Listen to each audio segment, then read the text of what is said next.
Chapter 1. Once when I was 6, I saw a magnificent picture in a book about the jungle called True Stories. It showed a boa constrictor swallowing a wild beast.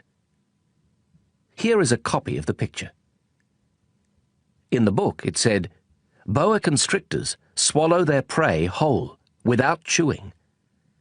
Afterward they are no longer able to move, and they sleep during the 6 months of their digestion." In those days, I thought a lot about jungle adventures, and eventually managed to make my first drawing using a coloured pencil. My drawing number 1 looked like this. I showed the grown-ups my masterpiece, and I asked them if my drawing scared them. They answered, "Why be scared of a hat?" My drawing was not a picture of a hat. It was a picture of a boa constrictor digesting an elephant. Then I drew the inside of the boa constrictor, so the grown-ups could understand. They always need explanations. My drawing number 2 looked like this. The grown-ups advised me to put away my drawings of boa constrictors, outside or inside, and apply myself instead to geography, history, arithmetic, and grammar. That is why I abandoned, at the age of 6, a magnificent career as an artist. I had been discouraged by the failure of my drawing number 1 and of my drawing number 2. Grown-ups never understand anything by themselves, and it is exhausting for children to have to provide explanations over and over again. So then I had to choose another career, and I learned to pilot airplanes. I have flown almost everywhere in the world. And, as a matter of fact, geography has been a big help to me. I could tell China from Arizona at first glance, which is very useful if you get lost during the night. So I have had, in the course of my life, lots of encounters with lots of serious people. I have spent lots of time with grown-ups. I have seen them at close range, which hasn't much improved my opinion of them. Whenever I encountered a grown-up who seemed to me at all enlightened, I would experiment on him with my drawing number 1, which I have always kept. I wanted to see if he really understood anything. But he would always answer, "That's a hat." Then I wouldn't talk about boa constrictors or jungles or stars. I would put myself on his level and talk about bridge and golf and politics and neckties. And my grown-up was glad to know such a reasonable person. Chapter 2. So I lived all alone, without anyone I could really talk to, until I had to make a crash landing in the Sahara Desert 6 years ago. Something in my plane's engine had broken, and since I had neither a mechanic nor passengers in the plane with me, I was preparing to undertake the difficult repair job by myself. For me, it was a matter of life or death. I had only enough drinking water for 8 days. The first night, then, I went to sleep on the sand 1,000 miles from any inhabited country. I was more isolated than a man shipwrecked on a raft in the middle of the ocean. So you could imagine my surprise when I was awakened at daybreak by a funny little voice saying, "Please, draw me a sheep." What? "Draw me a sheep." I leapt up as if I had been struck by lightning. I rubbed my eyes hard. I stared, and I saw an extraordinary little fellow staring back at me very seriously. Here is the best portrait I managed to make of him, later on. But of course, my drawing is much less attractive than my model. This is not my fault.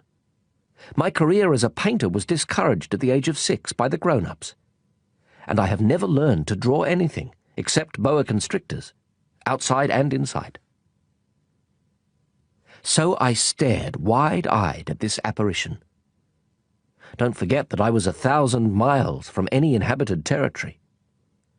Yet this little fellow seemed to be neither lost nor dying of exhaustion, hunger or thirst. Nor did he seem scared to death. There was nothing in his appearance that suggested a child lost in the middle of the desert, 1,000 miles from any inhabited territory. When I finally managed to speak, I asked him, "But what are you doing here?" And then he repeated, very slowly and very seriously, "Please, draw me a sheep." In the face of an overpowering mystery, you don't dare disobey. Absurd as it seemed, 1,000 miles from all inhabited regions, and in danger of death, I took a scrap of paper and a pen out of my pocket. But then I remembered that I had mostly studied geography, history, arithmetic, and grammar, and I told the little fellow, rather crossly, that I didn't know how to draw. He replied, "That doesn't matter. Draw me a sheep." Since I had never drawn a sheep, I made him one of the only 2 drawings I knew how to make, the one of the boa constrictor from outside. And I was astounded to hear the little fellow answer, "No, no, I don't want an elephant inside a boa constrictor. A boa constrictor is very dangerous, and an elephant would get in the way. Where I live, everything is very small. I need a sheep. Draw me a sheep." So then I made a drawing. He looked at it carefully, and then said, "No, this one is already quite sick. Make another." I made another drawing. My friend gave me a kind, indulgent smile. "You can see for yourself. That's not a sheep. It's a ram. It has horns." So I made my 3rd drawing, but it was rejected, like the others. "This one's too old. I want a sheep that will live a long time." So then, impatiently, since I was in a hurry to start work on my engine, I scribbled this drawing and added, "This is just the crate. The sheep you want is inside." But I was amazed to see my young critic's face light up. "That's just the kind I wanted. Do you think this sheep will need a lot of grass?" "Why?" "Because where I live, everything is very small." "There's sure to be enough. I've given you a very small sheep." He bent over the drawing. "Not so small as all that. Look, he's gone to sleep." And that's how I made the acquaintance of the little prince. Chapter 3. It took me a long time to understand where he came from. The little prince, who asked me so many questions, never seemed to hear the ones I asked him. It was things he said quite at random that bit by bit explained everything. For instance, when he first caught sight of my airplane, I won't draw my airplane. That would be much too complicated for me. He asked, "What's that thing over there?" "It's not a thing. It flies. It's an airplane. My airplane." And I was proud to tell him I could fly. Then he exclaimed, "What? You fell out of the sky?" "Yes," I said modestly. "Oh, that's funny!" And the little prince broke into a lovely peal of laughter, which annoyed me a good deal. I like my misfortunes to be taken seriously. Then he added, "So you fell out of the sky too? What planet are you from?" That was when I had the first clue to the mystery of his presence, and I questioned him sharply. "Do you come from another planet?" But he made no answer. He shook his head a little, still staring at my airplane. "Of course, that couldn't have brought you from very far." And he fell into a reverie that lasted a long while. Then, taking my sheep out of his pocket, he plunged into contemplation of his treasure. You can imagine how intrigued I was by this hint about other planets. I tried to learn more. Where do you come from, little fellow? Where is this where I live of yours? Where will you be taking my sheep? After a thoughtful silence, he answered, "The good thing about the crate you've given me is that he can use it for a house after dark." "Of course. And if you're good, I'll give you a rope to tie him up during the day, and a stake to tie him to." This proposition seemed to shock the little prince. "Tie him up? What a funny idea." "But if you don't tie him up, he'll wander off somewhere and get lost." My friend burst out laughing again. "Where could he go?" "Anywhere. Straight ahead." Then the little prince remarked quite seriously, "Even if he did, everything's so small where I live." And he added, perhaps a little sadly, "Straight ahead, you can't go very far." Chapter 4. That was how I had learned a second very important thing, which was that the planet he came from was hardly bigger than a house. That couldn't surprise me much. I knew very well that except for the huge planets like Earth, Jupiter, Mars, and Venus, which have been given names, there are hundreds of others that are sometimes so small that it's very difficult to see them through a telescope.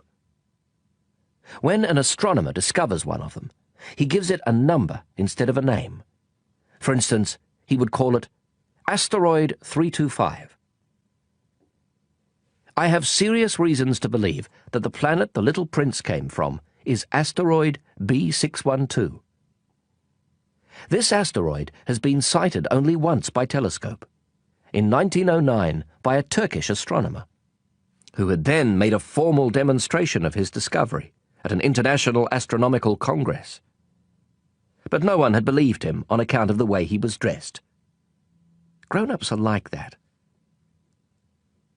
Fortunately for the reputation of asteroid B612, a Turkish dictator ordered his people, on pain of death, to wear European clothes.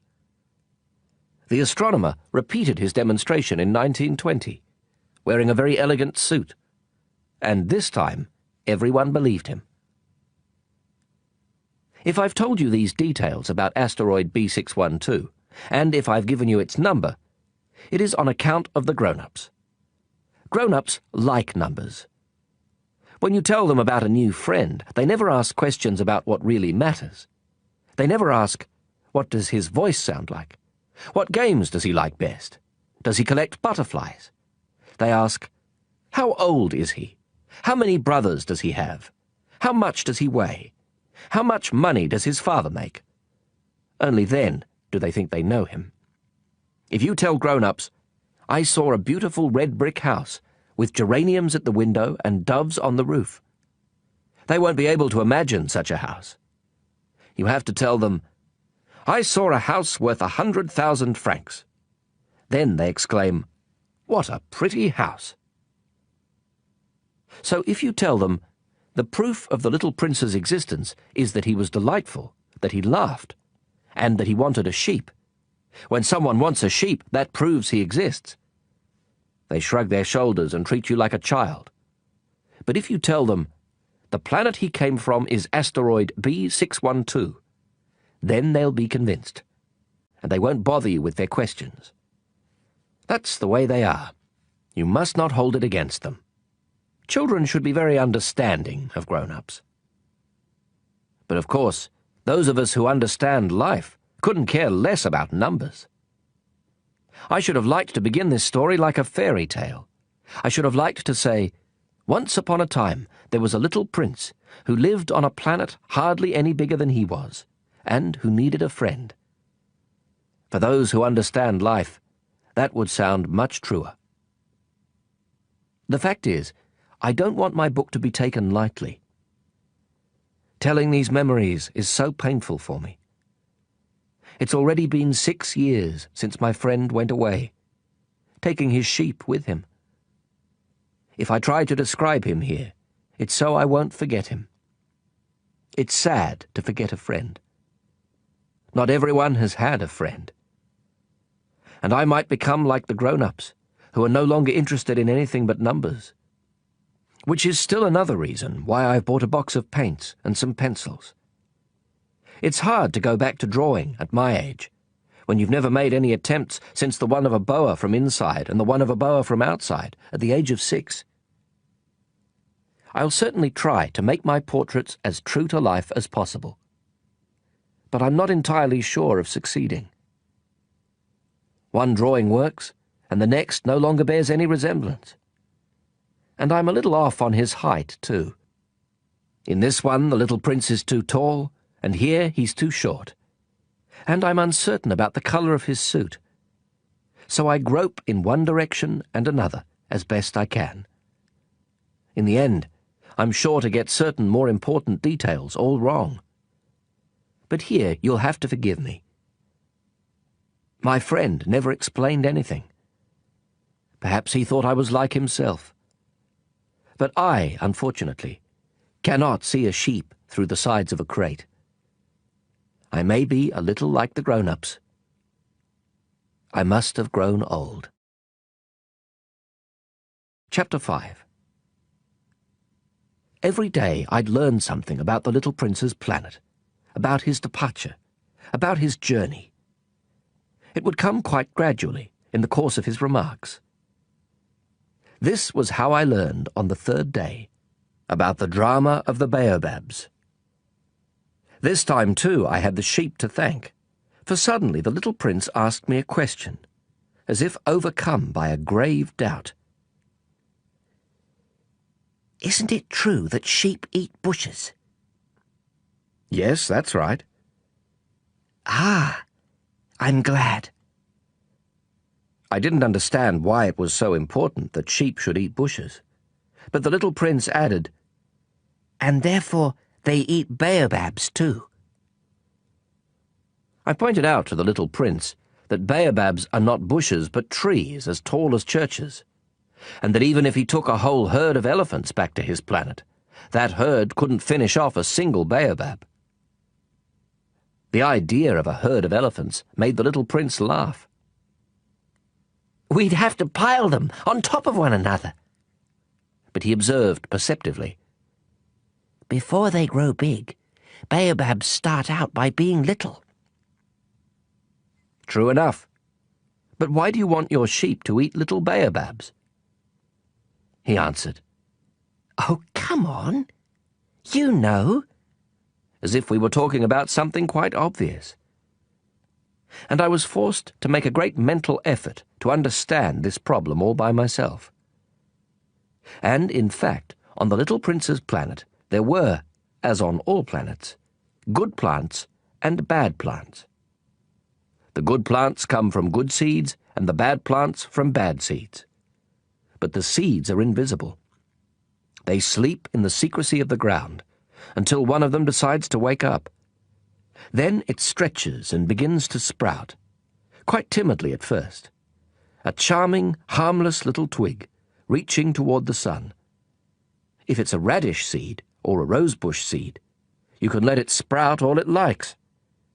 But if it's the seed of a bad plant, you must pull the plant up right away, as soon as you can recognize it. As it happens, there were terrible seeds on the little prince's planet. Baobab seeds.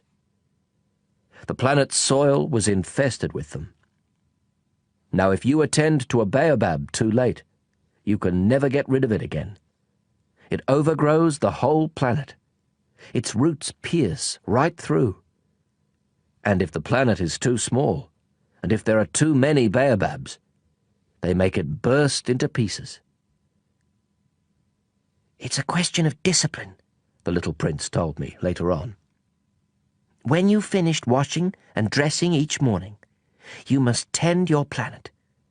You must be sure you pull up the baobabs regularly, as soon as you can tell them apart from the rose bushes, which they closely resemble when they're very young. It's very tedious work, but very easy. And one day he advised me to do my best to make a beautiful drawing for the edification of the children where I live. If they travel someday, he told me, it could be useful to them. Sometimes there's no harm in postponing your work until later. But with baobabs, it's always a catastrophe. I knew one planet that was inhabited by a lazy man. He had neglected 3 bushes. So, following the little prince's instructions, I have drawn that planet. I don't much like assuming the tone of a moralist, but the danger of baobabs is so little recognized, and the risks run by anyone who might get lost on an asteroid are so considerable, that for once I am making an exception to my habitual reserve. I say, children, watch out for baobabs. It's to warn my friends of a danger of which they, like myself, have long been unaware, that I worked so hard on this drawing. The lesson I'm teaching is worth the trouble. You may be asking, why are there no other drawings in this book as big as the drawing of the baobabs? There's a simple answer. I tried, but I couldn't manage it. When I drew the baobabs, I was inspired by a sense of urgency. Chapter 6. O little prince, gradually this was how I came to understand your sad little life. For a long time your only entertainment was the pleasure of sunsets. I learned this new detail on the morning of the 4th day, when you told me, I really like sunsets. Let's go look at one now. But we have to wait. What for? For the sun to set. At first you seemed quite surprised, and then you laughed at yourself.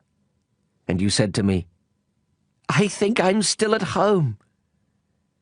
Indeed. When it's noon in the United States, the sun, as everyone knows, is setting over France. If you could fly to France in 1 minute, you could watch the sunset. Unfortunately, France is much too far. But on your tiny planet, all you had to do was move your chair a few feet, and you would watch the twilight whenever you wanted to. One day I saw the sunset 44 times. And a little later you added, You know, when you're feeling very sad, sunsets are wonderful. On the day of the 44 times, were you feeling very sad? But the little prince didn't answer. Chapter 7. On the 5th day, thanks again to the sheep, another secret of the little prince's life was revealed to me. Abruptly, with no preamble, he asked me, as if it were the fruit of a problem long pondered in silence. If a sheep eats bushes, does it eat flowers too? A sheep eats whatever it finds. Even flowers that have thorns? Yes, even flowers that have thorns. Then what good are thorns? I didn't know. At that moment I was very busy, trying to unscrew a bolt that was jammed in my engine. I was quite worried, for my plane crash was beginning to seem extremely serious, and the lack of drinking water made me fear the worst. What good are thorns? The little prince never let go of a question once he had asked it. I was annoyed by my jammed bolt, and I answered without thinking. Thorns are no good for anything. They're just the flower's way of being mean. Oh. But after a silence, he lashed out at me with a sort of bitterness. I don't believe you. Flowers are weak. They're naive. They reassure themselves whatever way they can. They believe their thorns make them frightening. I made no answer. At that moment I was thinking, if this bolt stays jammed, I'll knock it off with the hammer. Again the little prince disturbed my reflections. Then you think flowers... No, not at all. I don't think anything. I just said whatever came into my head. I'm busy here with something serious." He stared at me, astounded. "Something serious?" He saw me holding my hammer, my fingers black with grease, bending over an object he regarded as very ugly. "You talk like the grown-ups." That made me a little ashamed. But he added, mercilessly, "You confuse everything. You've got it all mixed up." He was really very annoyed. He tossed his golden curls in the wind. "I know a planet inhabited by a red-faced gentleman. He's never smelled a flower. He's never looked at a star. He's never loved anyone. He's never done anything except add up numbers. And all day long he says over and over, just like you, 'I'm a serious man. I'm a serious man.' And that puffs him up with pride. But he's not a man at all. He's a mushroom." "He's a what?" "A mushroom." The little prince was now quite pale with rage. "For millions of years, flowers have been producing thorns. For millions of years, sheep have been eating them all the same. And it's not serious? Trying to understand why flowers go to such trouble to produce thorns that are good for nothing? It's not important, the war between the sheep and the flowers? It's not more serious and more important than the numbers that fat red gentleman is adding up? Suppose I happen to know a unique flower, one that exists nowhere in the world except on my planet, one that a little sheep can wipe out in a single bite one morning, just like that, without even realizing what he's doing. That isn't important." His face turned red now, and he went on. "If someone loves a flower, of which just one example exists among all the millions and millions of stars, that's enough to make him happy when he looks at the stars. He tells himself, 'My flower's up there somewhere.' But if the sheep eats the flower, then for him it's as if suddenly all the stars went out. And that isn't important." He couldn't say another word. All of a sudden, he burst out sobbing. Night had fallen. I dropped my tools. What did I care about my hammer, about my bolt, about thirst and death? There was on one star, on one planet, on mine, the Earth, a little prince to be consoled. I took him in my arms. I rocked him. I told him, "The flower you love is not in danger. I'll draw you a muzzle for your sheep. I'll draw you a fence for your flower." I didn't know what to say, how clumsy I felt. I didn't know how to reach him, where to find him. It's so mysterious, the land of tears. Chapter 8. I soon learned to know that flower better. On the little prince's planet, there had always been very simple flowers, decorated with a single row of petals, so that they took up no room at all and got in no one's way. They would appear one morning in the grass and would fade by nightfall. But this one had grown from a seed brought from who knows where, and the little prince had kept a close watch over a sprout that was not like any of the others. It might have been a new kind of baobab. But the sprout soon stopped growing and began to show signs of blossoming. The little prince, who had watched the development of an enormous bud, realized that some sort of miraculous apparition would emerge from it. But the flower continued her beauty preparations in the shelter of her green chamber, selecting her colors with the greatest care, and dressing quite deliberately, adjusting her petals one by one. She had no desire to emerge all rumpled like the poppies. She wished to appear only in the full radiance of her beauty. Oh yes, she was quite vain. and her mysterious adornment had lasted days and days. And then, one morning, precisely at sunrise, she showed herself. And after having laboured so painstakingly, she yawned and said, "Ah, I'm hardly awake. Forgive me. I'm still all untidy." But the little prince couldn't contain his admiration. "How lovely you are!" "Aren't I?" the flower answered sweetly. "And I was born the same time as the sun." The little prince realized that she wasn't any too modest, but she was so dazzling. "I believe it is breakfast time," she had soon added. "Would you be so kind as to tend to me?" And the little prince, utterly abashed, having gone to look for a watering can, served the flower. She had soon begun tormenting him with her rather touchy vanity. One day, for instance, alluding to her 4 thorns, she remarked to the little prince, "I'm ready for tigers with all their claws."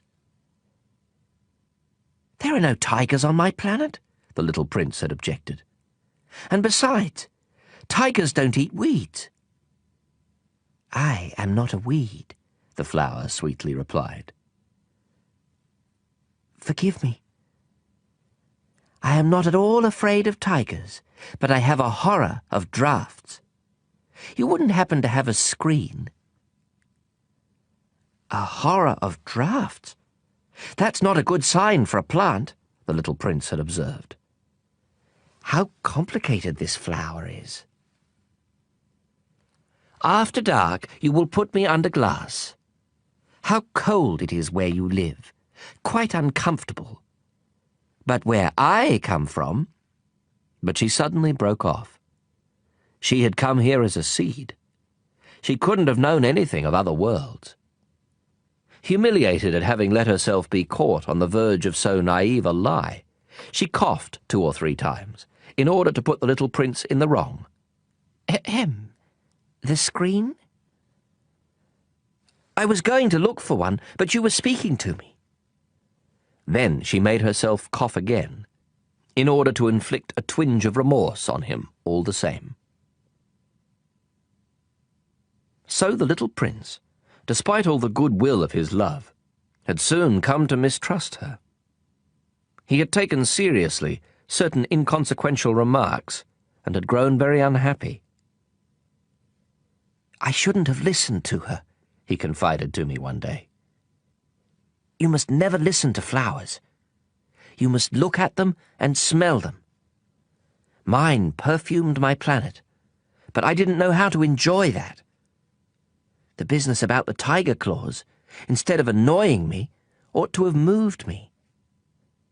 And he confided further, "In those days, I didn't understand anything. I should have judged her according to her actions, not her words. She perfumed my planet and lit up my life. I should never have run away. I ought to have realized the tenderness underlying her silly pretensions. Flowers are so contradictory. But I was too young to know how to love her." Chapter 9.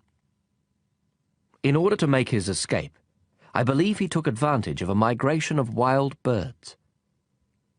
On the morning of his departure, he put his planet in order. He carefully raked out his active volcanoes.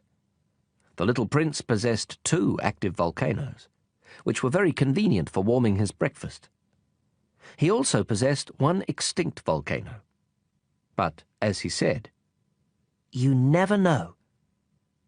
So he raked out the extinct volcano too.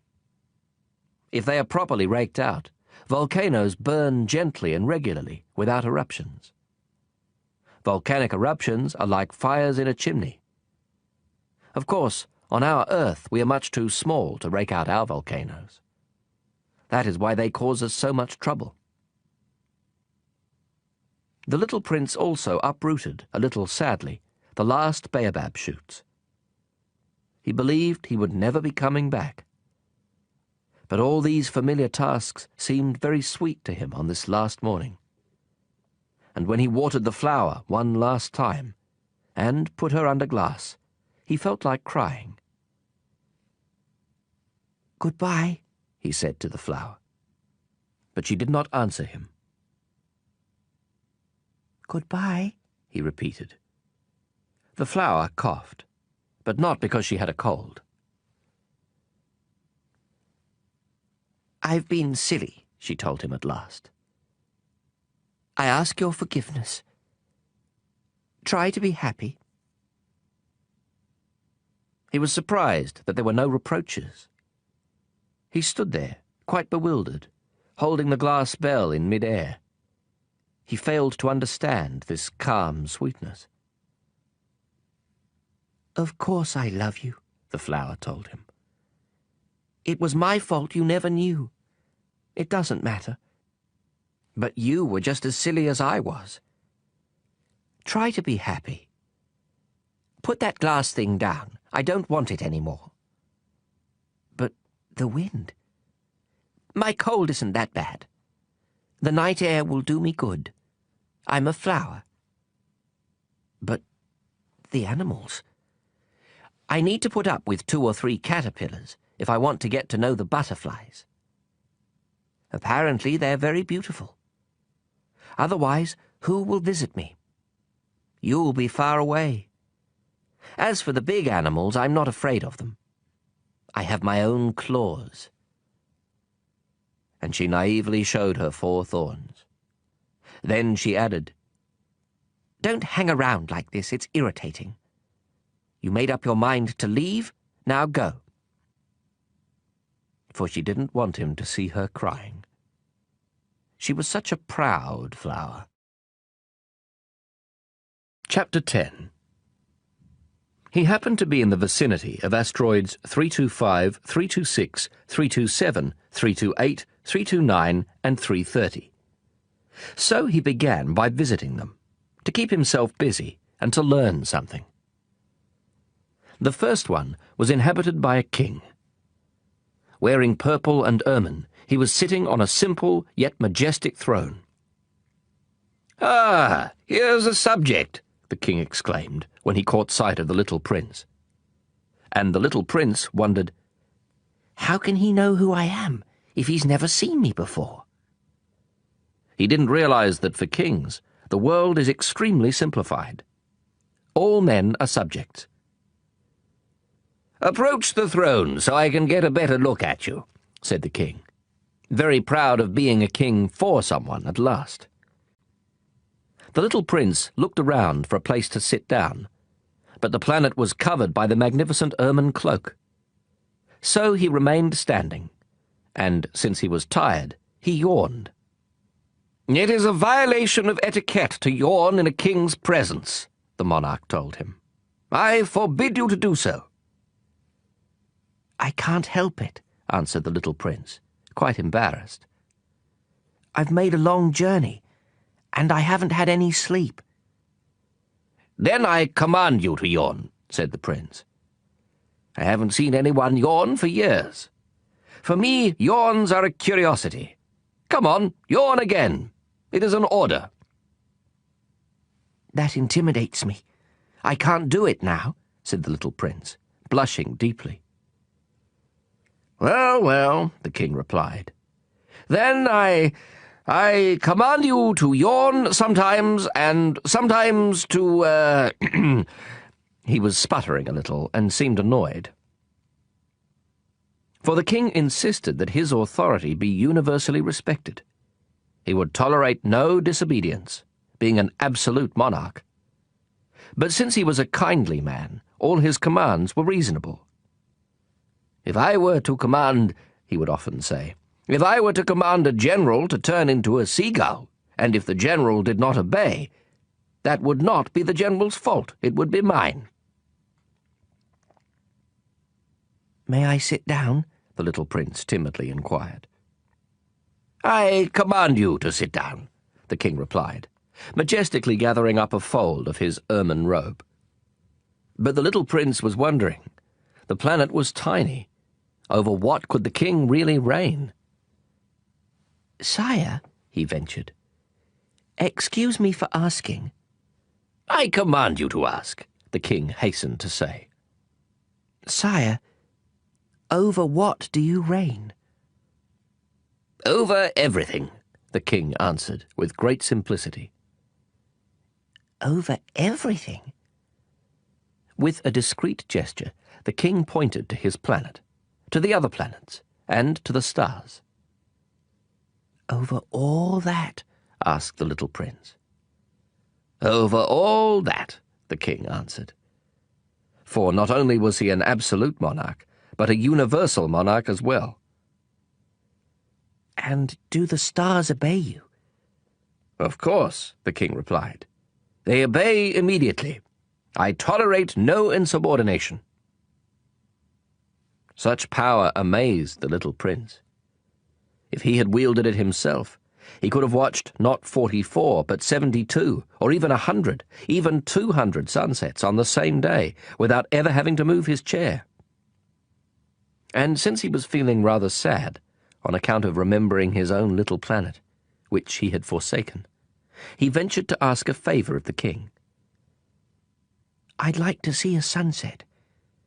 Do me a favour, Your Majesty. Command the sun to set." "If I commanded a general to fly from one flower to the next like a butterfly, or to write a tragedy, or to turn into a seagull, and if the general did not carry out my command, which of us would be in the wrong, the general or me?" "You would be," said the little prince, quite firmly. "Exactly. One must command from each what each can perform," the king went on. "Authority is based first of all upon reason. If you command your subjects to jump in the ocean, there will be a revolution. I am entitled to command obedience because my orders are reasonable." "Then my sunset?" insisted the little prince, who never let go of a question once he had asked it. "You shall have your sunset. I shall command it. But I shall wait, according to my science of government, until conditions are favourable." "And when will that be?" inquired the little prince. "Well, well," replied the king, first consulting a large calendar. Well, that will be that will be tonight around 7:40, and you'll see how well I am obeyed." The little prince yawned. He was regretting his lost sunset. And besides, he was already growing a little bored. "I have nothing further to do here," he told the king. "I'm going to be on my way." "Do not leave," answered the king, who was so proud of having a subject. "Do not leave. I shall make you my minister." "A minister of what?" Of justice." "But there's no one here to judge." "You never know," the king told him. "I have not yet explored the whole of my realm. I am very old. I have no room for a carriage, and it wearies me to walk." "Oh, but I've already seen for myself," said the little prince, leaning forward to glance one more time at the other side of the planet. "There's no one over there either." "Then you shall pass judgment on yourself," the king answered. "That is the hardest thing of all. It is much harder to judge yourself than to judge others. If you succeed in judging yourself, it's because you are truly a wise man." "But I can judge myself anywhere," said the little prince. "I don't need to live here." Well, the king said. "I have good reason to believe that there is an old rat living somewhere on my planet. I hear him at night. You could judge that old rat. From time to time, you will condemn him to death. That way his life will depend on your justice. But you'll pardon him each time, for economy's sake. There's only one rat." "I don't like condemning anyone to death," the little prince said. "And now I think I'll be on my way." "No," said the king. The little prince, having completed his preparations, had no desire to aggrieve the old monarch. "If your Majesty desires to be promptly obeyed, he should give me a reasonable command. He might command me, for instance, to leave before this minute is up. It seems to me that conditions are favourable."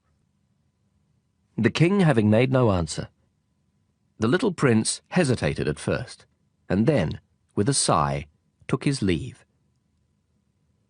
"I make you my ambassador," the king hastily shouted after him. He had a great air of authority. "Grown-ups are so strange," the little prince said to himself as he went on his way. Chapter 11.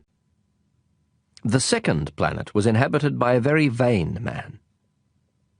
"Ah, a visit from an admirer," he exclaimed, when he caught sight of the little prince, still at some distance. To vain men, other people are admirers. "Hello," said the little prince. "That's a funny hat you're wearing." "It's for answering acclamations," the very vain man replied. "Unfortunately, no one ever comes this way." "Is that so?" said the little prince, who did not understand what the vain man was talking about. "Clap your hands," directed the man. The little prince clapped his hands, and the vain man tipped his hat in modest acknowledgement. "This is more entertaining than the visit to the king," the little prince said to himself, and he continued clapping. The very vain man continued tipping his hat in acknowledgement. After 5 minutes of this exercise, the little prince tired of the game's monotony. "And what would make the hat fall off?" he asked. But the vain man did not hear him. Vain men never hear anything but praise. "Do you really admire me a great deal?" he asked the little prince. "What does that mean, admire?" To admire means to acknowledge that I am the handsomest, the best dressed, the richest, and the most intelligent man on the planet. "But you're the only man on your planet." "Do me this favour. Admire me all the same." "I admire you," said the little prince, with a little shrug of his shoulders. "But what is there about my admiration that interests you so much?" And the little prince went on his way. "Grown-ups are certainly very strange," he said to himself, as he continued on his journey. Chapter 12. The next planet was inhabited by a drunkard. This visit was a very brief one, but it plunged the little prince into a deep depression. "What are you doing there?" he asked the drunkard, whom he found sunk in silence before a collection of empty bottles and a collection of full ones. "Drinking," replied the drunkard, with a gloomy expression. "Why are you drinking?" the little prince asked. "To forget," replied the drunkard. "To forget what?" inquired the little prince, who was already feeling sorry for him. "To forget that I'm ashamed," confessed the drunkard, hanging his head. "What are you ashamed of?" inquired the little prince, who wanted to help. "Of drinking," concluded the drunkard, withdrawing into silence for good. And the little prince went on his way, puzzled. "Grown-ups are certainly very, very strange," he said to himself, as he continued on his journey. Chapter 13. The fourth planet belonged to a businessman. This person was so busy that he didn't even raise his head when the little prince arrived. "Hello," said the little prince. "Your cigarette's gone out." 3 and 2 make 5, 5 and 7, 12, 12 and 3, 15. Hello, 15 and 7, 22, 22 and 6, 28. No time to light it again. 26 and 5, 31. Phew, that amounts to 501,622,731. 500 million what? Hmm? You're still there? 501 million... I don't remember. I have so much work to do. I'm a serious man. I can't be bothered with trifles. 2 and 5, 7... 501 million what? Repeated the little prince, who had never in his life let go of a question once he had asked it.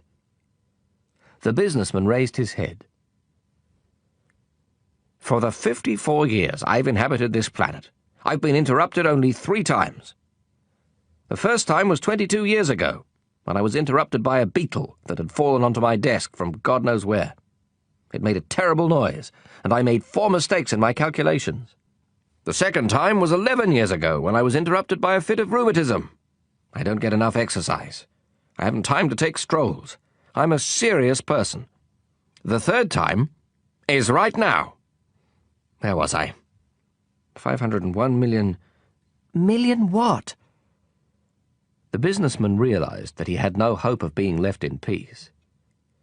Oh, those little things you sometimes see in the sky.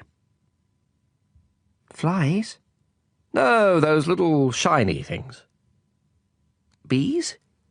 No, those little golden things that make lazy people daydream. Now, I'm a serious person. I have no time for daydreaming. Ah, you mean the stars. Yes, that's it, stars. And what do you do with 500 million stars? 501,622,731. I'm a serious person, and I'm accurate. And what do you do with those stars? What do I do with them? Yes. Nothing. I own them. You own the stars? Yes. But I've already seen a king who...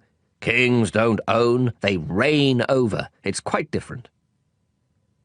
And what good does owning the stars do you?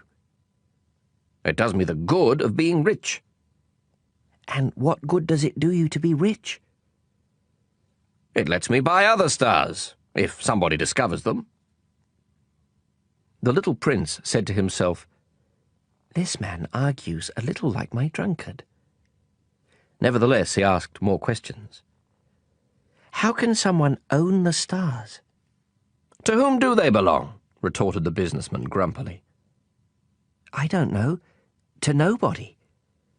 Then they belong to me, because I thought of it first. And that's all it takes? Of course. When you find a diamond that belongs to nobody in particular, then it's yours. When you find an island that belongs to nobody in particular, it's yours.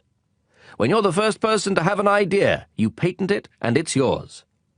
Now I own the stars, since no one before me ever thought of owning them. That's true enough, the little prince said. And what do you do with them? I manage them. I count them and then count them again, the businessman said. It's difficult work, but I'm a serious person. The little prince was still not satisfied. If I own a scarf, I can tie it around my neck and take it away. If I own a flower, I can pick it and take it away. But you can't pick the stars. No, but I can put them in the bank. What does that mean? That means that I write the numbers of my stars on a slip of paper, and then I lock that slip of paper in a drawer. And that's all? That's enough. That's amusing, thought the little prince. And even poetic, but not very serious. The little prince had very different ideas about serious things from those of the grown-ups. I own a flower myself, he continued, which I water every day. I own 3 volcanoes which I rake out every week. I even rake out the extinct one. You never know. So it's of some use to my volcanoes, and it's useful to my flower that I own them. But you're not useful to the stars. The businessman opened his mouth, but found nothing to say in reply, and the little prince went on his way. Grown-ups are certainly quite extraordinary, was all he said to himself as he continued on his journey. Chapter 14. The fifth planet was very strange. It was the smallest of all. There was just enough room for a street lamp and a lamplighter. The little prince couldn't quite understand what use a street lamp and a lamplighter could be up there in the sky, on a planet without any people and not a single house. However, he said to himself, "It's quite possible that this man is absurd. But he's less absurd than the king, the very vain man, the businessman, and the drunkard. At least his work has some meaning. When he lights his lamp, it's as if he's bringing one more star to life, or one more flower. When he puts out his lamp, that sends the flower or the star to sleep, which is a fine occupation, and therefore truly useful." When the little prince reached this planet, he greeted the lamplighter respectfully. "Good morning. Why have you just put out your lamp?" "Orders," the lamplighter answered. "Good morning." "What orders are those?" "To put out my street lamp. Good evening." And he lit his lamp again. "But why have you just lit your lamp again?" "Orders." "I don't understand," said the little prince. "There's nothing to understand," said the lamplighter. "Orders are orders. Good morning." And he put out his lamp. Then he wiped his forehead with a red-checked handkerchief. "It's a terrible job I have. It used to be reasonable enough. I put the lamp out mornings and lit it after dark. I had the rest of the day for my own affairs, and the rest of the night for sleeping." "And since then orders have changed?" "Orders haven't changed," the lamplighter said. "That's just the trouble. Year by year the planet is turning faster and faster, and orders haven't changed." "Which means?" "Which means that now that the planet revolves once a minute, I don't have an instant's rest. I light my lamp and turn it out once every minute." "That's funny. Your days here are 1 minute long." "It's not funny at all," the lamplighter said. "You and I have already been talking to each other for a month." "A month?" "Yes, 30 minutes. 30 days. Good evening." And he lit his lamp. The little prince watched him, growing fonder and fonder of this lamplighter, who was so faithful to orders. He remembered certain sunsets that he himself used to follow in other days, merely by shifting his chair. He wanted to help his friend. "You know, I can show you a way to take a rest whenever you want to." "I always want to rest," the lamplighter said, "for it is possible to be faithful and lazy at the same time." The little prince continued. "Your planet is so small that you can walk around it in 3 strides. All you have to do is walk more slowly, and you'll always be in the sun. When you want to take a rest, just walk, and the day will last as long as you want it to." "What good does that do me?" the lamplighter said, "when the one thing in life I want to do is sleep?" "Then you're out of luck," said the little prince. "I am," said the lamplighter. "Good morning." And he put out his lamp. "Now that man," the little prince said to himself as he continued on his journey, "that man would be despised by all the others, by the king, by the very vain man, by the drunkard, by the businessman. Yet he's the only one who doesn't strike me as ridiculous. Perhaps it's because he's thinking of something besides himself." He heaved a sigh of regret and said to himself again, "That man is the only one I might have made my friend. But his planet is really too small. There's not room for 2. What the little prince dared not admit was that he most regretted leaving that planet because it was blessed with 1,440 sunsets every 24 hours. Chapter 15. The sixth planet was 10 times bigger than the last. It was inhabited by an old gentleman who wrote enormous books. "Ah, here comes an explorer," he exclaimed when he caught sight of the little prince, who was feeling a little winded and sat down on the desk. He had already travelled so much and so far. "Where do you come from?" the old gentleman asked him. "What's that big book?" asked the little prince. "What do you do with it?" "I'm a geographer," the old gentleman answered.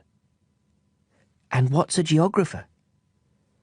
"A scholar who knows where the seas are, and the rivers, the cities, the mountains and the deserts." "That is very interesting," the little prince said. "Here at last is someone who has a real profession." And he gazed around him at the geographer's planet. He had never seen a planet so majestic. "Your planet is very beautiful," he said.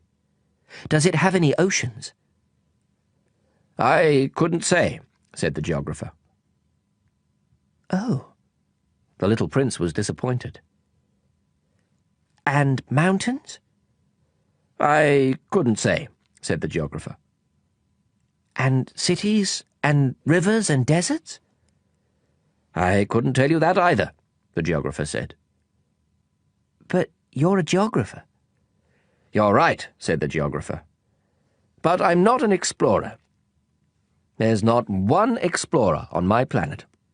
A geographer doesn't go out to describe cities, rivers, mountains, seas, oceans, and deserts. A geographer is too important to go wandering about. He never leaves his study. But he receives the explorers there. He questions them, and he writes down what they remember. And if the memories of one of the explorers seem interesting to him, then the geographer conducts an inquiry into that explorer's moral character." "Why is that?" "Because an explorer who told lies would cause disasters in the geography books, as would an explorer who drank too much." "Why is that?" the little prince asked again. "Because drunkards see double, and the geographer would write down 2 mountains where there was only 1. "I know someone," said the little prince, "who would be a bad explorer." "Possibly. Well, when the explorer's moral character seems to be a good one, an investigation is made into his discovery." "By going to see it?" "No, that would be too complicated. But the explorer is required to furnish proofs. For instance, if he claims to have discovered a large mountain, he is required to bring back large stones from it." The geographer suddenly grew excited. "But you come from far away. You're an explorer. You must describe your planet for me." And the geographer, having opened his logbook, sharpened his pencil. Explorers' reports are first recorded in pencil. Ink is used only after proofs have been furnished. "Well," said the geographer expectantly. "Oh, where I live," said the little prince, "is not very interesting. It's so small. I have 3 volcanoes, 2 active and 1 extinct. But you never know." "You never know," said the geographer. "I also have a flower." "We don't record flowers," the geographer said. "Why not? It's the prettiest thing." "Because flowers are ephemeral." "What does ephemeral mean?" "Geographies," said the geographer, "are the finest books of all. They never go out of fashion. It is extremely rare for a mountain to change position. It is extremely rare for an ocean to be drained of its water. We write eternal things." "But extinct volcanoes can come back to life," the little prince interrupted. "What does ephemeral mean?" "Whether volcanoes are extinct or active comes down to the same thing for us," said the geographer. "For us, what counts is the mountain. That doesn't change." "But what does ephemeral mean?" repeated the little prince, who had never in all his life let go of a question once he had asked it. It means what is threatened by imminent disappearance. Is my flower threatened by imminent disappearance? Of course. My flower is ephemeral, the little prince said to himself. And she has only 4 thorns with which to defend herself against the world. And I've left her all alone where I live. That was his first impulse of regret. But he plucked up his courage again. Where would you advise me to visit? He asked. The planet Earth, the geographer answered. It has a good reputation. And the little prince went on his way, thinking about his flower. Chapter 16. The 7th planet, then, was the Earth. The Earth is not just another planet. It contains 111 kings, including, of course, the African kings, 7,000 geographers, 900,000 businessmen, 7.5 million drunkards, 311 million vain men. In other words, about 2 billion grown-ups. To give you a notion of the Earth's dimensions, I can tell you that before the invention of electricity, it was necessary to maintain, over the whole of 6 continents, a veritable army of 462,511 lamplighters. Seen from some distance, this made a splendid effect. The movements of this army were ordered like those of a ballet. First came the turn of the lamplighters of New Zealand and Australia. Then these, having lit their street lamps, would go home to sleep. Next it would be the turn of the lamplighters of China and Siberia to perform their steps in the lamplighters' ballet. And then they too would vanish into the wings. Then came the turn of the lamplighters of Russia and India. Then those of Africa and Europe. Then those of South America and of North America. And they never missed their cues for their appearances on stage. It was awe-inspiring. Only the lamplighter of the single street lamp at the North Pole and his colleague of the single street lamp at the South Pole led carefree, idle lives. They worked twice a year. Chapter 17.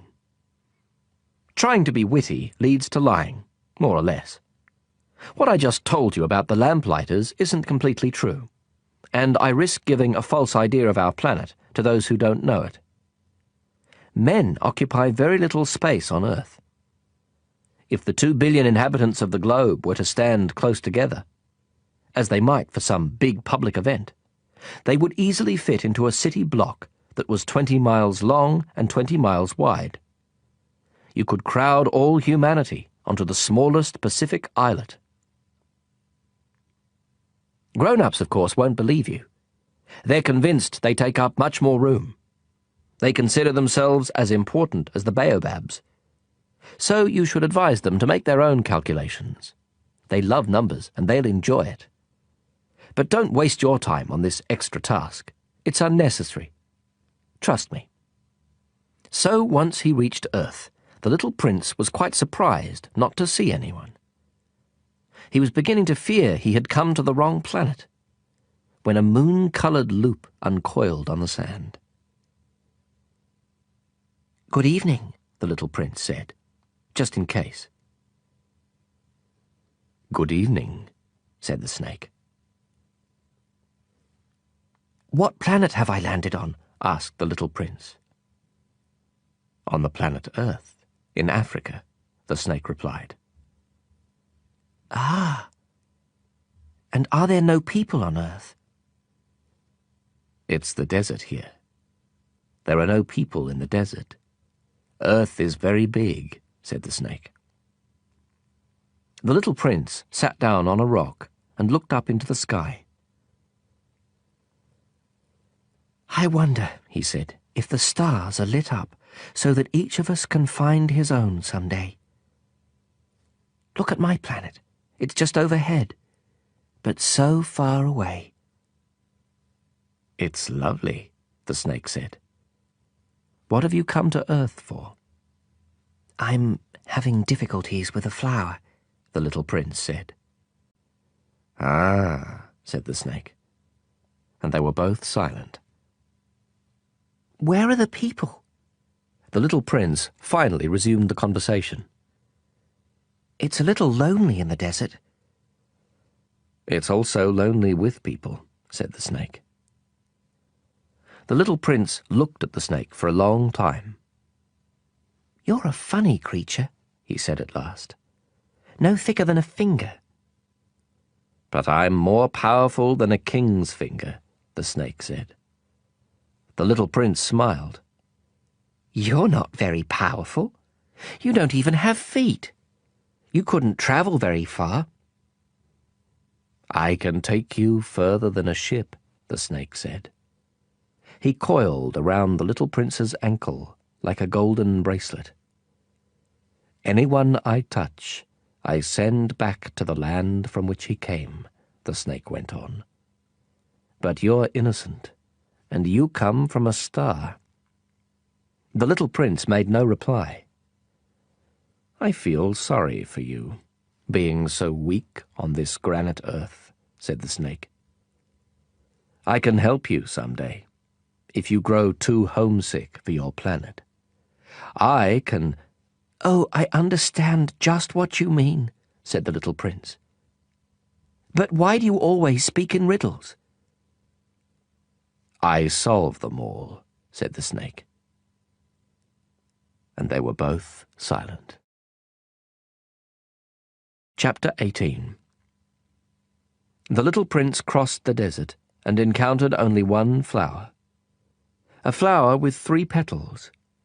A flower of no consequence. "Good morning," said the little prince. "Good morning," said the flower. "Where are the people?" the little prince inquired politely. The flower had one day seen a caravan passing. "People? There are 6 or 7 of them, I believe, in existence. I caught sight of them years ago. But you never know where to find them. The wind blows them away. They have no roots, which hampers them a good deal." "Goodbye," said the little prince. "Goodbye," said the flower. Chapter 19. The little prince climbed a high mountain. The only mountains he had ever known were the 3 volcanoes, which came up to his knee. And he used the extinct volcano as a footstool. "From a mountain as high as this one," he said to himself, "I'll get a view of the whole planet, and all the people on it." But he saw nothing but rocky peaks as sharp as needles. "Hello," he said, just in case. "Hello, hello, hello," the echo answered. "Who are you?" asked the little prince. "Who are you? Who are you? Who are you?" the echo answered. "Let's be friends. I'm lonely," he said. "I'm lonely, I'm lonely, I'm lonely," the echo answered.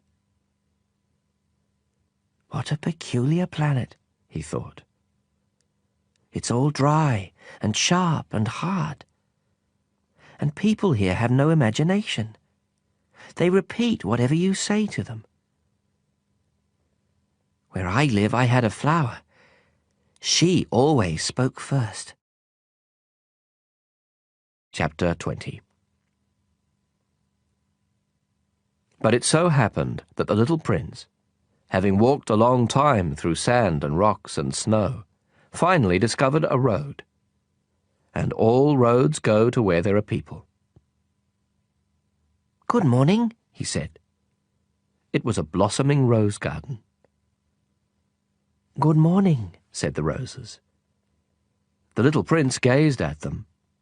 All of them looked like his flower. "Who are you?" he asked, astounded. "We're roses," the roses said. "Ah," said the little prince. And he felt very unhappy. His flower had told him she was the only one of her kind in the whole universe. And here were 5,000 of them, all just alike, in just one garden. She would be very annoyed, he said to himself, if she saw this. She would cough terribly and pretend to be dying to avoid being laughed at. And I'd have to pretend to be nursing her. Otherwise, she'd really let herself die in order to humiliate me. And then he said to himself, I thought I was rich because I had just one flower, and all I own is an ordinary rose. That and my 3 volcanoes, which come up to my knee, one of which may be permanently extinct. It doesn't make me much of a prince. And he lay down in the grass and wept. Chapter 21. It was then that the fox appeared. "Good morning," said the fox. Good morning, The little prince answered politely, though when he turned around he saw nothing. "I'm here," the voice said, "under the apple tree." who are you? The little prince asked. You're very pretty. "I'm a fox," the fox said. Come and play with me, the little prince proposed. I'm feeling so sad. "I can't play with you," the fox said. "I'm not tamed." Ah, excuse me, said the little prince.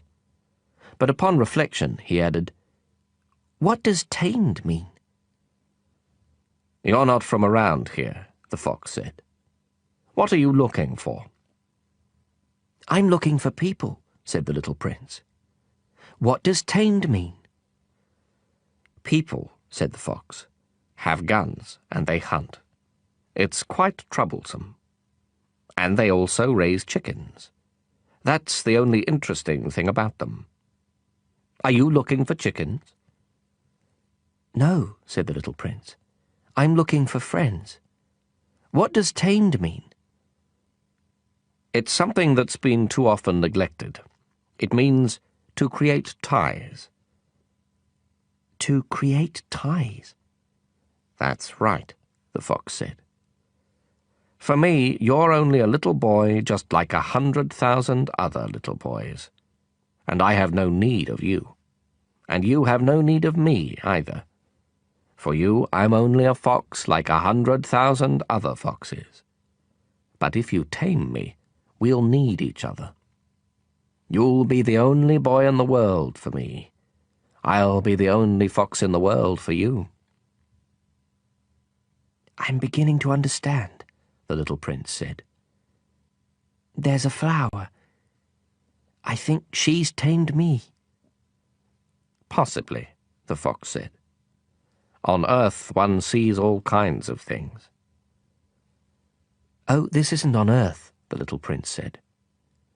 The fox seemed quite intrigued. "On another planet? Yes. Are there hunters on that planet?" No. "Now that's interesting. And chickens?" No. "Nothing's perfect," sighed the fox. But he returned to his idea. "My life is monotonous. I hunt chickens, people hunt me. All chickens are just alike, and all men are just alike. So I'm rather bored. But if you tame me, my life will be filled with sunshine. I'll know the sound of footsteps that will be different from all the rest. Other footsteps send me back underground. Yours will call me out of my burrow like music. And then, look, you see the wheat fields over there? I don't eat bread. For me, wheat is of no use whatever. Wheat fields say nothing to me, which is sad. But you have hair the colour of gold. So it will be wonderful once you've tamed me. The wheat, which is golden, will remind me of you. And I'll love the sound of the wind in the wheat." The fox fell silent and stared at the little prince for a long while. "Please, tame me," he said. I'd like to, the little prince replied. But I haven't much time. I have friends to find, and so many things to learn. The only things you learn are the things you tame, said the fox. People haven't time to learn anything. They buy things ready-made in stores. But since there are no stores where you can buy friends, people no longer have friends. If you want a friend, tame me. What do I have to do? Asked the little prince. You have to be very patient, the fox answered.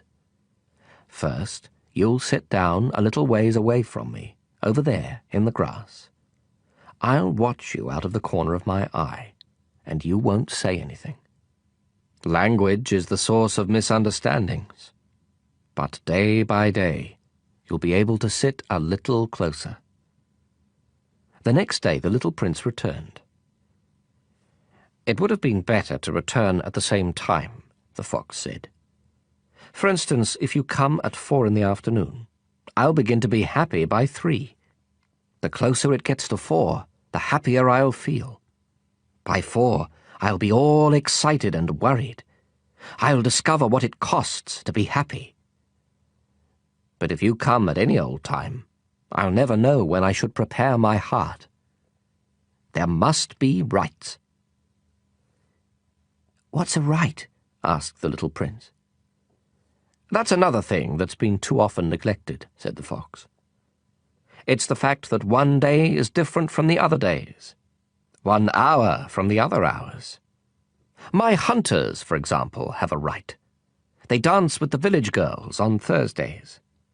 So Thursday's a wonderful day. I can take a stroll all the way to the vineyards. If the hunters danced whenever they chose, the days would all be just alike, and I'd have no holiday at all. That was how the little prince tamed the fox. And when the time to leave was near, "Ah," the fox said, "I shall weep." "It's your own fault," the little prince said. "I never wanted to do you any harm, but you insisted that I tame you." "Yes, of course," the fox said. "But you're going to weep," said the little prince. "Yes, of course," the fox said. "Then you get nothing out of it." "I get something," the fox said, "because of the colour of the wheat." Then he added, "Go look at the roses again.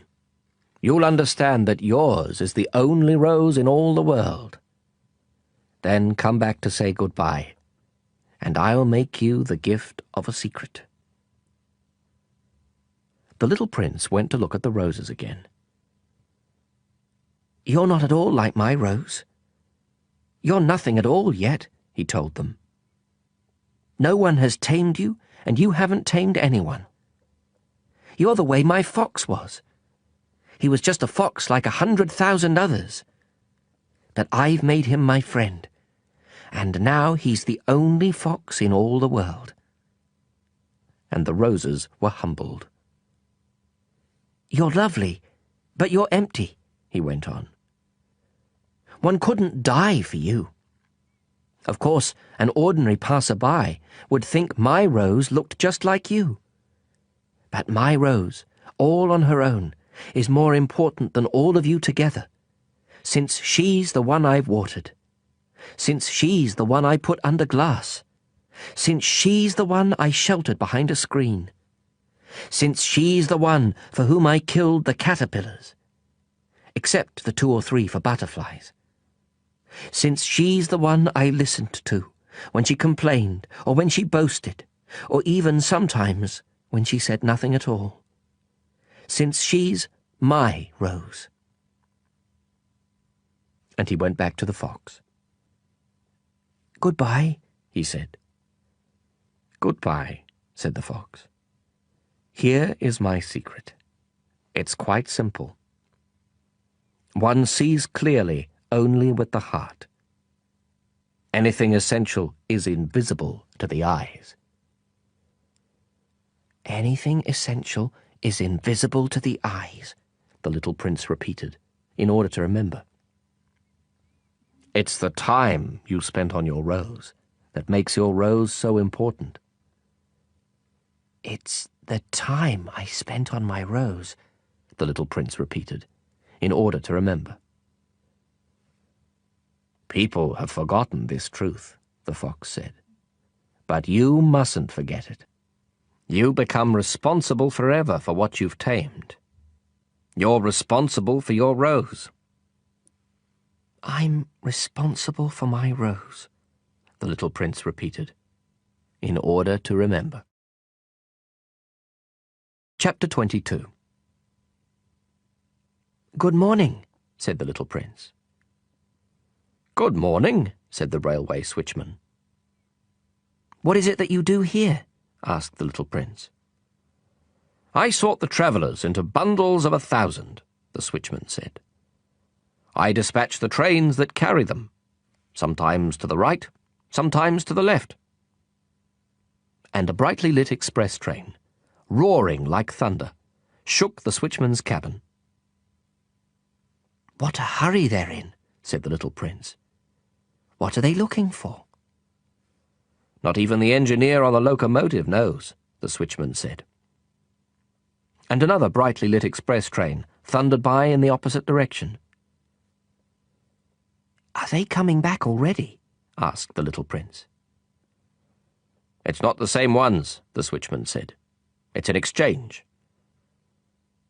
They weren't satisfied where they were? Asked the little prince. No one is ever satisfied where he is, the switchman said. And a third brightly lit express train thundered past. Are they chasing the first travellers? Asked the little prince.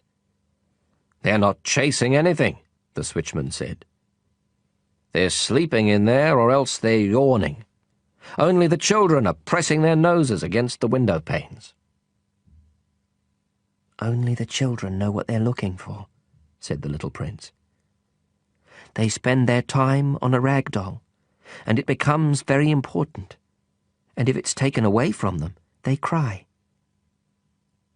They're lucky, the switchman said. Chapter 23. Good morning, said the little prince.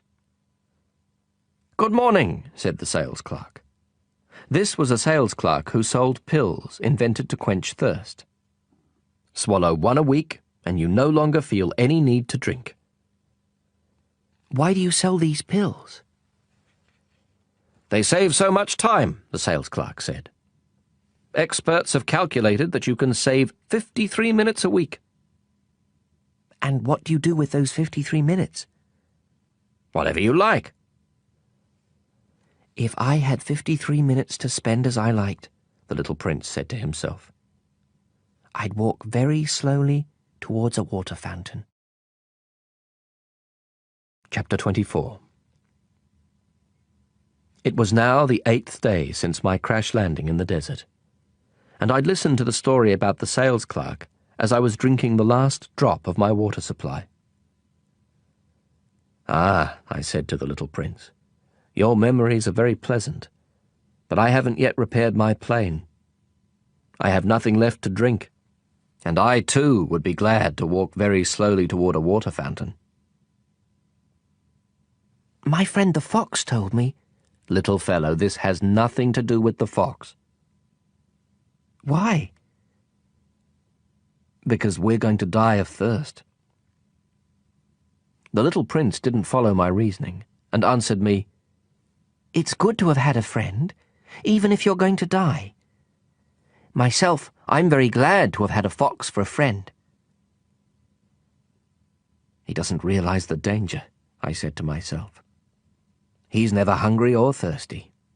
A little sunlight is enough for him. But the little prince looked at me and answered my thought. I'm thirsty too. Let's find a well. I made an exasperated gesture.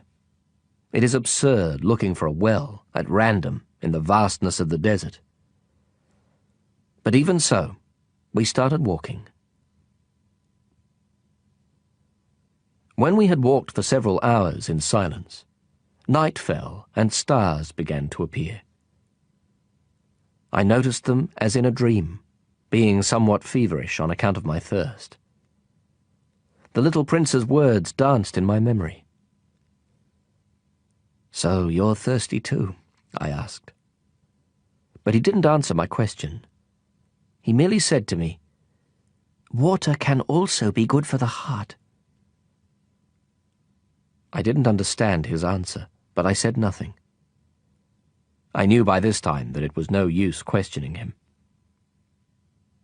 He was tired. He sat down. I sat down next to him.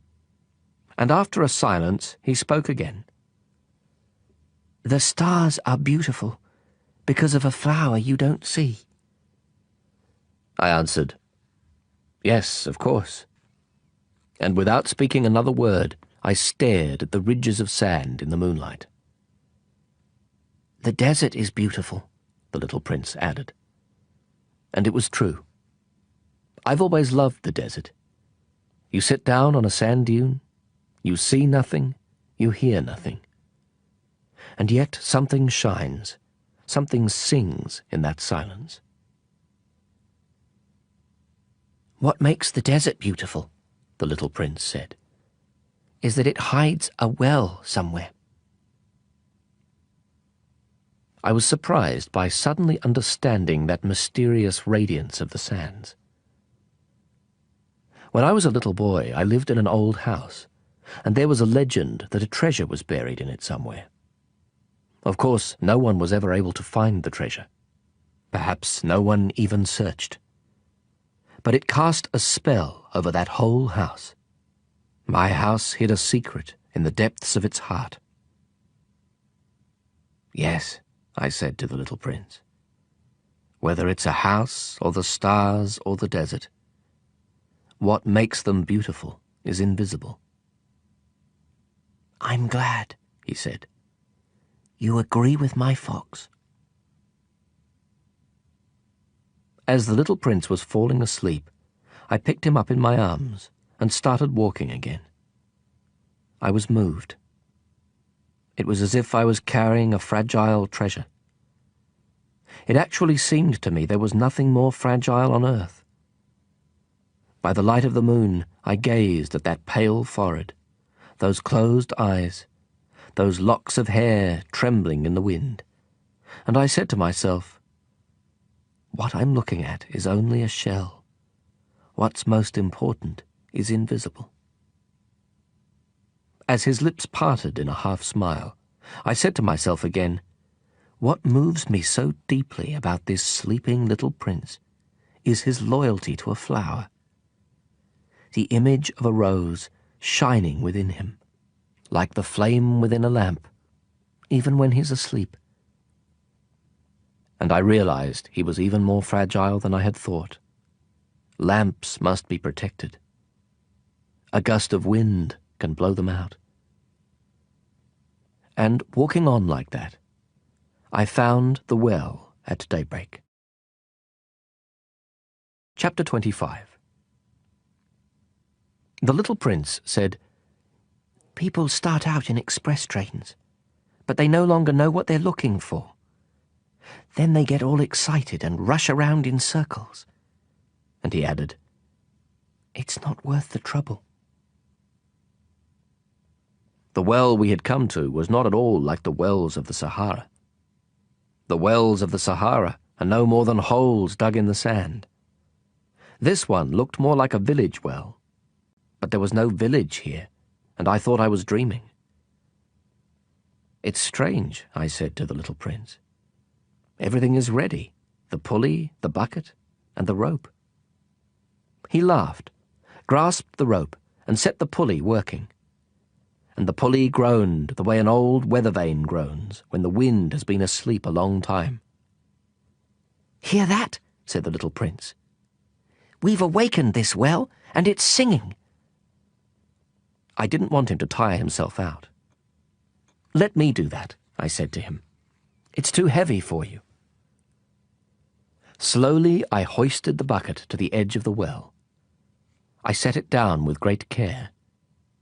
The song of the pulley continued in my ears, and I saw the sun glisten on the still trembling water. "I'm thirsty for that water," said the little prince. Let me drink some." And I understood what he'd been looking for. I raised the bucket to his lips. He drank, eyes closed. It was as sweet as a feast. That water was more than merely a drink. It was born of our walk beneath the stars, of the song of the pulley, of the effort of my arms. It did the heart good, like a present. When I was a little boy, the Christmas tree lights, the music of midnight mass, the tenderness of people's smiles, made up in the same way the whole radiance of the Christmas present I received. "People where you live," the little prince said, "grow 5,000 roses in one garden, yet they don't find what they're looking for." "They don't find it," I answered. "And yet what they're looking for could be found in a single rose, or a little water." "Of course," I answered. And the little prince added, "But eyes are blind. You have to look with the heart." I had drunk the water. I could breathe easy now. The sand at daybreak is honey-coloured, and that colour was making me happy too. Why then did I also feel so sad? "You must keep your promise," said the little prince, sitting up again beside me. "What promise?" "You know, a muzzle for my sheep. I'm responsible for this flower." I took my drawings out of my pocket. The little prince glanced at them and laughed as he said, "Your baobabs look more like cabbages." "Oh." I had been so proud of the baobabs. "Your fox, his ears, look more like horns, and they're too long." And he laughed again. "You're being unfair, my little prince," I said. "I never knew how to draw anything but boas from the inside and boas from the outside." "Oh, that'll be all right," he said. "Children understand." So then I drew a muzzle, and with a heavy heart I handed it to him. "You've made plans I don't know about." But he didn't answer. He said, "You know, my fall to earth. Tomorrow will be the first anniversary." Then, after a silence, he continued, "I landed very near here." And he blushed. And once again, without understanding why, I felt a strange grief. However, a question occurred to me. "Then it wasn't by accident that on the morning I met you 8 days ago, you were walking that way, all alone, 1,000 miles from any inhabited region. Were you returning to the place where you fell to earth?" The little prince blushed again, and I added hesitantly, "Perhaps on account of the anniversary?" The little prince blushed once more. He never answered questions, but when someone blushes, doesn't that mean yes? "Ah," I said to the little prince. "I'm afraid." But he answered, "You must get to work now. You must get back to your engine. I'll wait here. Come back tomorrow night." But I wasn't reassured. I remembered the fox. You risk tears if you let yourself be tamed. Chapter 26. Beside the well, there was a ruin, an old stone wall. When I came back from my work the next evening, I caught sight of my little prince from a distance. He was sitting on top of the wall, legs dangling, and I heard him talking. "Don't you remember?" he was saying. "This isn't exactly the place." Another voice must have answered him then, for he replied, "Oh yes, it's the right day, but this isn't the place." I continued walking toward the wall. I still could neither see nor hear anyone, yet the prince answered again. Of course. You'll see where my tracks begin on the sand. Just wait for me there. I'll be there tonight. I was 20 yards from the wall and still saw no one. Then the little prince said, after a silence, Your poison is good? You're sure it won't make me suffer long? I stopped short, my heart pounding, but I still didn't understand. Now go away, the little prince said. I want to get down from here. Then I looked down toward the foot of the wall and gave a great start. There, coiled in front of the little prince, was one of those yellow snakes that can kill you in 30 seconds. As I dug into my pocket for my revolver, I stepped back. But at the noise I made, the snake flowed over the sand like a trickling fountain, and, without even hurrying, slipped away between the stones with a faint metallic sound. I reached the wall just in time to catch my little prince in my arms, his face white as snow. What's going on here? You're talking to snakes now? I had loosened the yellow scarf he always wore. I had moistened his temples and made him drink some water. And now I didn't dare ask him anything more. He gazed at me with a serious expression and put his arms round my neck. I felt his heart beating like a dying bird's when it's been shot. He said to me, I'm glad you found what was the matter with your engine. Now you'll be able to fly again. How did you know? I was just coming to tell him that I had been successful beyond all hope. He didn't answer my question. All he said was, I'm leaving today too. And then, sadly, it's much further. It's much more difficult. I realized that something extraordinary was happening. I was holding him in my arms like a little child, yet it seemed to me that he was dropping headlong into an abyss, and I could do nothing to hold him back. His expression was very serious now, lost and remote.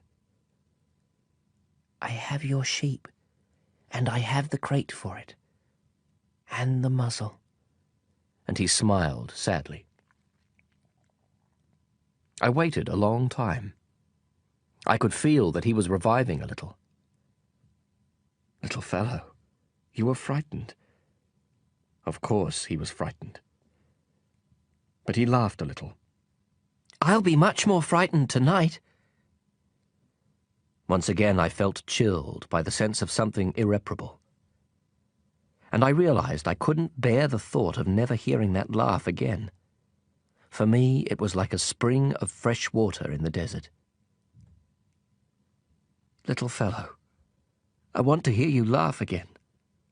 But he said to me, Tonight it'll be a year. My star will be just above the place where I fell last year. Little fellow, it's a bad dream, isn't it? All this conversation with the snake and the meeting place and the star.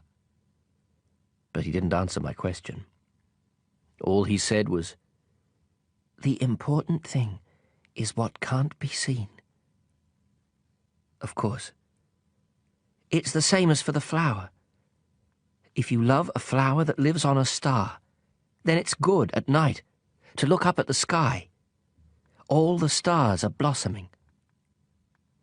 Of course. It's the same for the water. The water you gave me to drink was like music, on account of the pulley and the rope. You remember? It was good.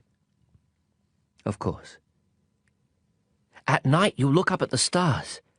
It's too small where I live for me to show you where my star is. It's better that way. My star will be one of the stars for you. So you'll like looking at all of them. They'll all be your friends. And besides, I have a present for you. He laughed again. Ah, little fellow, I love hearing that laugh. That'll be my present. Just that. It'll be the same as for the water. What do you mean? People have stars, but they aren't the same. For travellers, the stars are guides. For other people, they're nothing but tiny lights. And for still others, for scholars, they're problems. For my businessmen, they were gold. But all those stars are silent stars. You, though, you'll have stars like nobody else. What do you mean? When you look up at the sky at night, since I'll be living on one of them, since I'll be laughing on one of them, for you, it'll be as if all the stars are laughing. You'll have stars that can laugh. And he laughed again. And when you're consoled, everyone eventually is consoled. You'll be glad you've known me. You'll always be my friend. You'll feel like laughing with me. And you'll open your window sometimes, just for the fun of it. And your friends will be amazed to see you laughing while you're looking up at the sky. Then you'll tell them, yes, it's the stars. They always make me laugh. And they'll think you're crazy. It'll be a nasty trick I played on you. And he laughed again. And it'll be as if I had given you, instead of stars, a lot of tiny bells that know how to laugh. And he laughed again. Then he grew serious once more. Tonight, you know, don't come. I won't leave you. It'll look as if I'm suffering. It'll look a little as if I'm dying. It'll look that way. Don't come to see that. It's not worth the trouble. I won't leave you. But he was anxious. I'm telling you this on account of the snake. He mustn't bite you. Snakes are nasty sometimes. They bite just for fun. I won't leave you. But something reassured him. It's true they don't have enough poison for a second bite. That night I didn't see him leave. He got away without making a sound. When I managed to catch up with him, he was walking fast, with determination.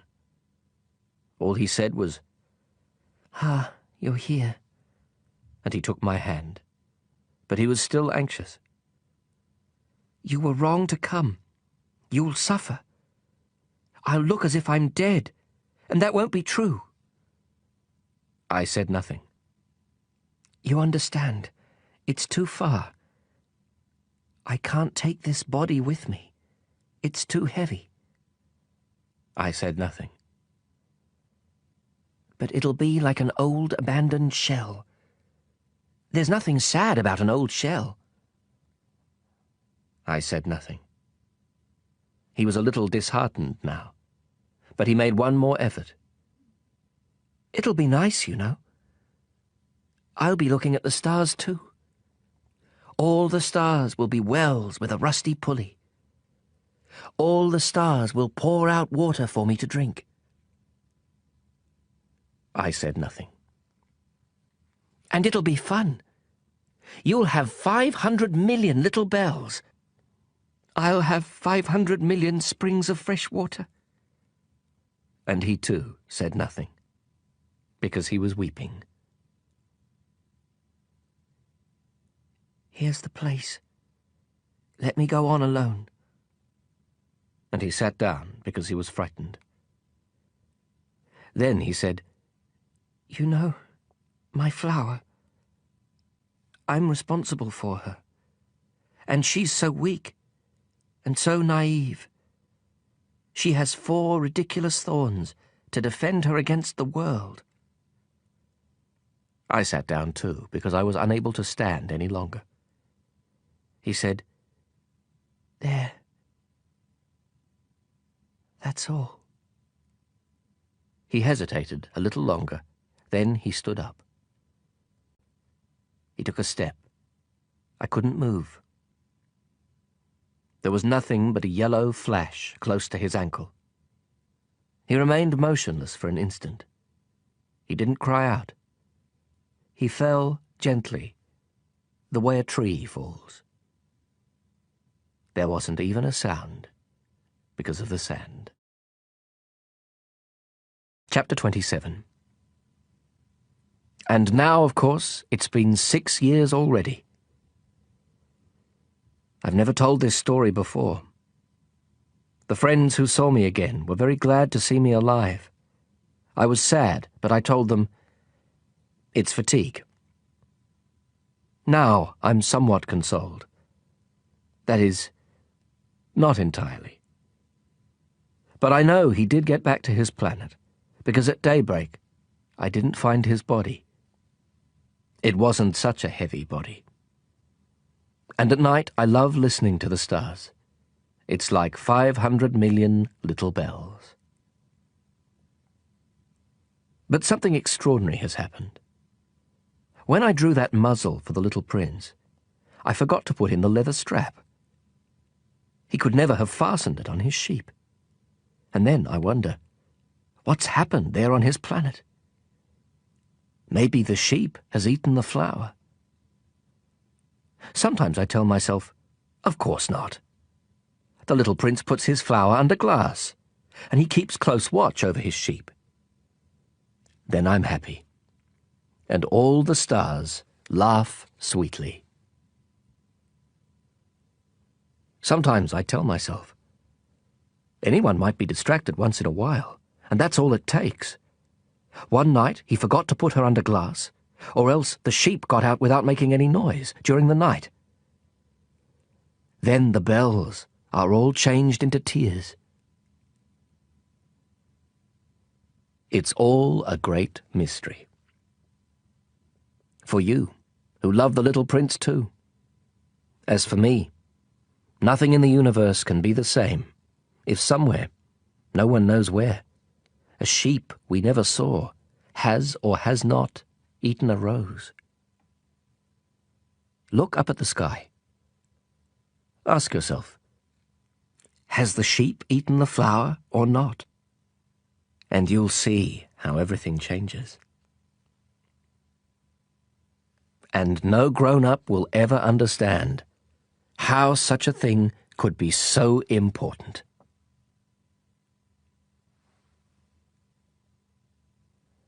For me, this is the loveliest and the saddest landscape in the world. It's the same landscape as the one on the preceding page, but I've drawn it one more time in order to be sure you see it clearly.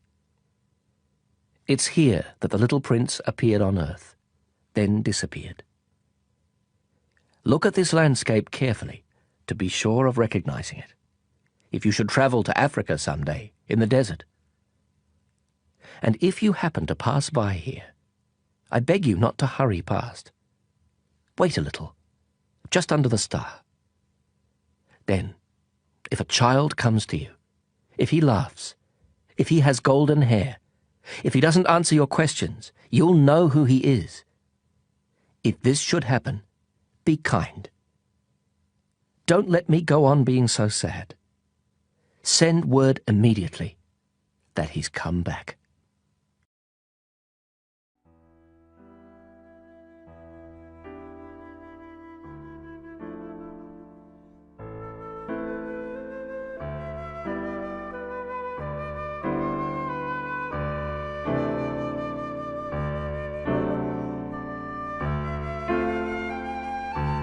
Belinda Audio hopes you enjoyed the reading of The Little Prince, written and illustrated by Antoine De Saint-Exupery, translated by Richard Howard and read by Humphrey Bower.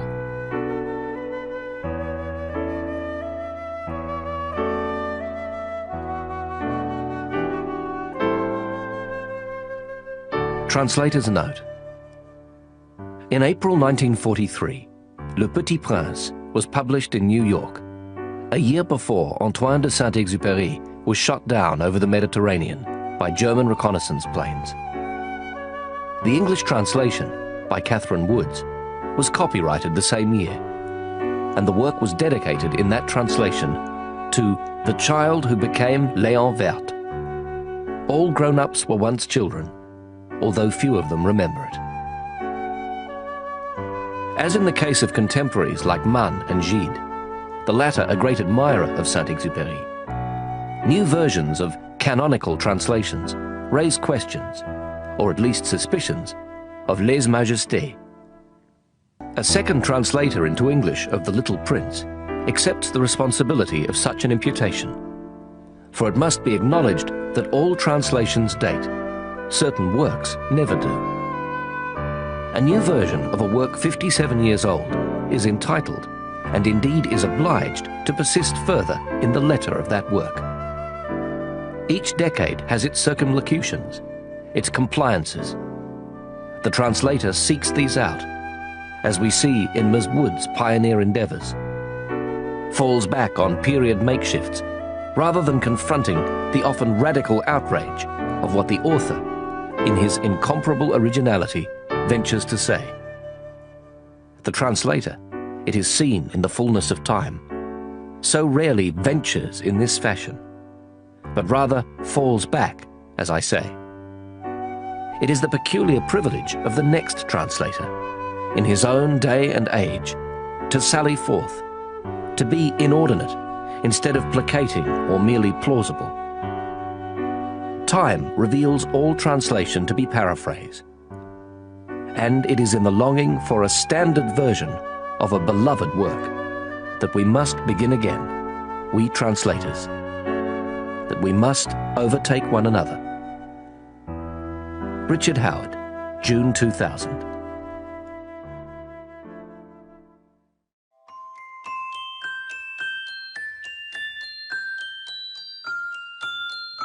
For further information about the Belinda audio range, please visit our website, www.belinda.com.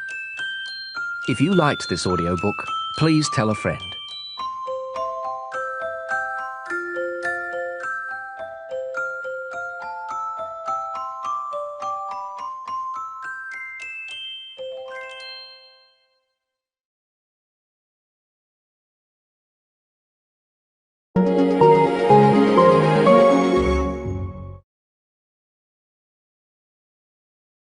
Audible hopes you have enjoyed this program.